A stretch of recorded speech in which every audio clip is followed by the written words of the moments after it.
My name's Llama, I'll be in the manager's seat today and we're going to show you how to get your side playing exactly how you would like by creating a club DNA, and we're going to show you exactly how to do it in this video.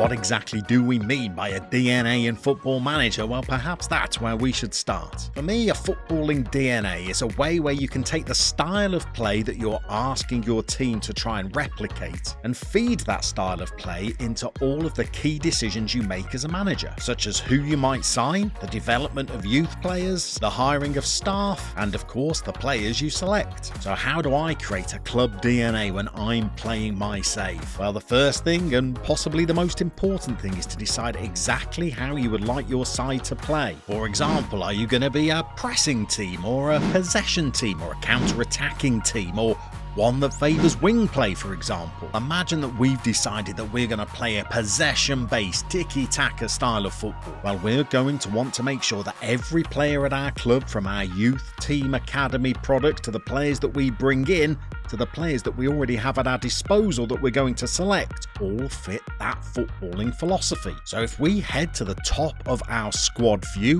right click there and go to insert column, we can start thinking about what attributes might be central if we're going to play a possession-based game. Now, many of these might be technical attributes, and we might favour players that all have a good first touch. We might also want players that have good passing, and we might find that other technical attributes are central to the way that we want to play. So we might also try and keep track of every single player's technique. Now, we can add as many attributes to our squad view as we feel are important to try and focus on exactly the kind of player that we would like. We might pick some mental attributes, such as maybe composure on the ball, or maybe we want players with good decision making and vision. We might decide that we want to separate these attributes out, so we could right click at the top of the view and add in a separator, so that now our technical attributes are on one side and our mental attributes are on another. We may also add in some physical attributes that we feel are important for every player at the club to possess, and if any point in the course of customizing our squad view, we can right click at the top if we feel like it's getting a little bit untidy and slide down to where it says auto size all columns, and it will just make sure that it's a nice even spread that makes the visuals a little bit easier to read. Now, once I've set up a custom squad view showing all of the attributes that are crucial to the style of play I'm trying to implement, I like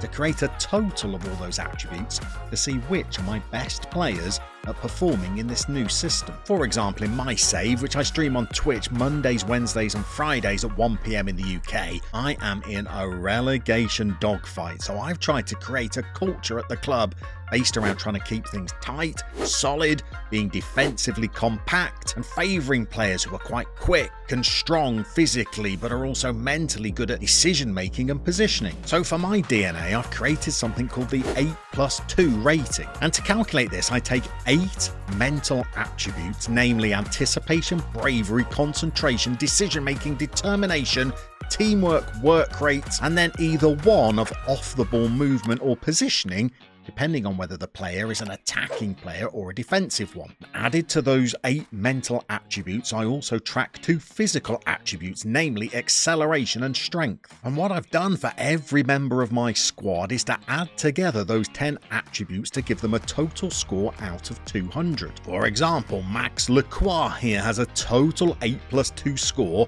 of 141. Now, my coaches don't think Lacroix is as good as some of our other central defenders, but those coaches don't really appreciate the style of play or DNA that I'm trying to implement. So by keeping track of their total score across those 10 attributes, it allows me to keep a constant eye on who the best players are for my system. Now, not everybody is trying to play survival football like I am, but if you're trying to play a possession-based game, well, you could select your own attributes and keep a total score for your players. For example, I have a young Argentinian called Biasoli, which in my 8+2 rating, he only has a score of 128. But if I was favouring a possession DNA, then you could see that he would actually score much higher. In fact, across the 10 possession-based attributes you'll see on screen, Biasoli would have a score of 156, which would clearly earmark him as somebody that would be essential to get into my starting 11. Now, in the download section of the Manager's Seat Discord channel, a link to which you'll find in the video description below,